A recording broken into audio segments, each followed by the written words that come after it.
rationing remains in effect across the eastern seaboard. Military officials urge all citizens to remain alert and report any unusual activity immediately. This is the voice of the nation. The Mad Gasser of Mattoon, America's strange nighttime terror. In the final year of World War II, while much of the world focused on battles overseas, a quiet American town experienced a fear unlike anything it had known before. It was not caused by bombs, soldiers, or foreign enemies. It arrived silently, through open windows late at night, leaving behind sickness, panic, and unanswered questions. This is the true story of the Mad Gasser of Mattoon, a strange series of events that unfolded in Illinois during the summer of 1944 and remains one of the most debated incidents of mass fear in United States history. Mattoon, Illinois, was a small Midwestern town with a population of around 15,000 people. It was the kind of place where neighbors knew each other, streets were quiet after dark, and unusual crimes were rare. But in 1944, the country was under immense psychological strain. The war dominated daily life. Newspapers warned of chemical weapons, sabotage, and enemy agents. Many local men were serving overseas, leaving communities understaffed and anxious. Against this backdrop, fear found fertile ground. The first reported incident occurred on the night of August 31st, 1944. Urban Rafe was asleep in his home on Grant Avenue when he suddenly woke to a strange odor in the room. Witnesses later described the smell as sweet, unnatural, and overpowering. Almost immediately, Rafe began to feel dizzy and weak. His legs felt heavy, and he struggled to move. Alarmed, he woke his wife, but she soon experienced similar symptoms. She reported numbness in her legs and an inability to stand. Fearing a gas leak, the couple contacted authorities. When police arrived, they found no leaking pipes, no chemical residue, and no explanation for what had happened. At first, the incident was treated as an isolated medical event. That assumption did not last long. The very next night, on September 1st, another report came in. Aline Kearney, who lived on Marshall Avenue, woke shortly after 11 o'clock to the same strange odor. Within moments, she became nauseated and weak. She later stated that she felt paralyzed from the waist down and unable to leave her bed.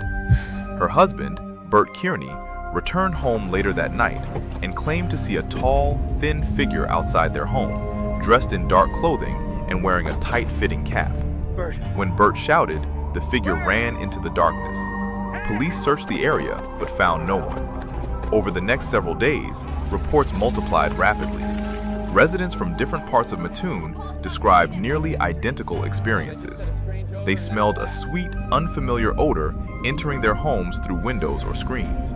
Moments later, they experienced dizziness, nausea, headaches, and weakness. Some reported temporary paralysis, particularly in their legs. Several victims vomited. Others complained of burning sensations in their throats or faces. In nearly every case, the symptoms faded within hours, leaving no lasting physical damage. One of the most widely discussed incidents involved a woman named Beulah Cordis. She discovered a cloth lying on her porch and noticed a strange smell coming from it. When she picked it up and inhaled the odor, she immediately became ill, experiencing intense nausea and dizziness. Police collected the cloth and sent it for testing. No toxic substances were detected. Similar cloths were reported by other residents, yet none yielded chemical evidence. As fear spread, Mattoon's local newspaper, the Daily Journal-Gazette, began covering the incidents in detail. Headlines warned residents to stay alert. The mysterious attacker was given a name, the Mad Gasser of Mattoon. With each article, public anxiety intensified. Residents began sealing windows, sleeping in shifts, and forming armed patrols. Some carried shotguns and rifles while walking the streets at night. The town, once quiet after sunset, became tense and suspicious. Police worked continuously to investigate the reports. Footprints were occasionally found near windows, but none could be reliably linked to a suspect.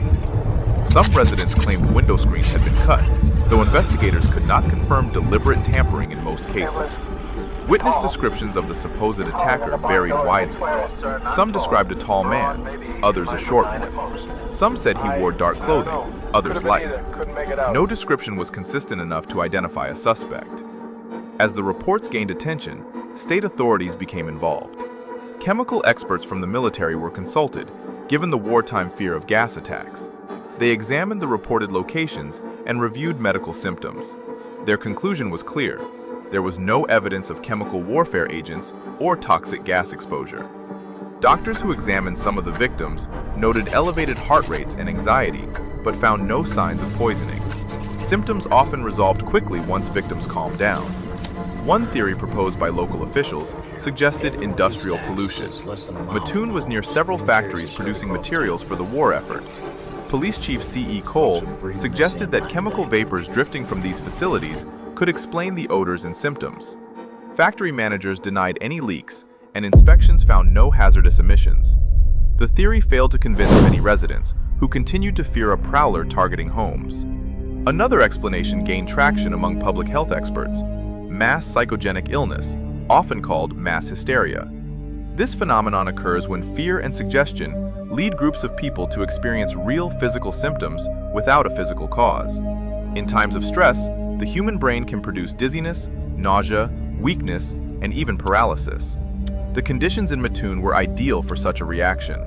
Wartime anxiety, constant media coverage, and shared expectations created a feedback loop of fear. Several key details supported this explanation. Almost all reported attacks occurred at night.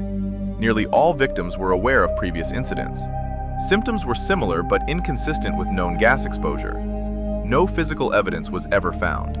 Most importantly, when authorities publicly suggested that fear might be responsible, the attacks abruptly stopped. By mid-September 1944, reports of the Mad Gasser ceased entirely.